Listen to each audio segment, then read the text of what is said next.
আসসালামু আলাইকুম। আজকে আমি আমার কবুতরকে রং করব। টোটাল এখানে ৩টা রং আমি নিছি। একটা হচ্ছে আপনার হলুদ, একটা নীল, আর একটা হচ্ছে আপনার গোলাপি কালার। এই ৩টা রং দিয়ে এখন আমি আমার কবুতরকে রং করব। কিভাবে কি করব সব প্রসেসগুলো আপনাদের আমি বুঝাই দেব ইনশাআল্লাহ। সাথে থাকুন, দেখতে থাকুন।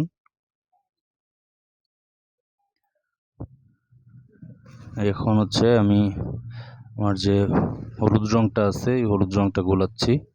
হলুদ রংটা গোলায় কবুতরের উপরের অংশে অর্থাৎ পিঠের অংশে দিব। এটা আমি রংটা দিয়ে নিলাম। এবার সেট করতেছি হচ্ছে আপনার স্প্রে মেশিনটা। স্প্রে মেশিন সেট করে আমি এখন কবুতরের গায়ে স্প্রে করব। সঙ্গে থাকুন, দেখতে থাকুন। এই যে আমার রং গুলানো কমপ্লিট হয়ে গেছে। এখন এটা হচ্ছে আমার কবুতরের পিঠে স্প্রে করতেছি। এটা হচ্ছে আমার মাদির রাখা আছে এখানে। মাদিগুলো আগে রং করব। মাদিগুলোর পিঠে সুন্দর করে স্প্রে করে দিচ্ছি যেন কোথাও গ্যাপ না যায়। ভালোভাবে স্প্রে করতে হবে।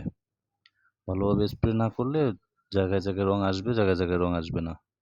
তার কারণে একটু ভিজে গেলেও কবুতরকে ভালোভাবে রং করতে হবে। হয়ে গেছে আমার রং করা। এখন আমি রেখে দিচ্ছি খাঁচার মধ্যে। এখন আমি আরেকটা রং হাতে নিলাম। এখন হচ্ছে আমি রং করব গোলাপিটা। গোলাপিটা হচ্ছে আমি কবুতরের পাখের নিচের অংশে স্প্রে করব। আমি সবুজ রংটা অলরেডি একপাশে করে নিছি। ভিডিওটা যাতে বড় না হয়ে যায় এই কারণে আমি একটা রঙের স্প্রেটা স্কিপ করে গেছি। এখন আমি গোলাপি রংটা গোলাচ্ছি।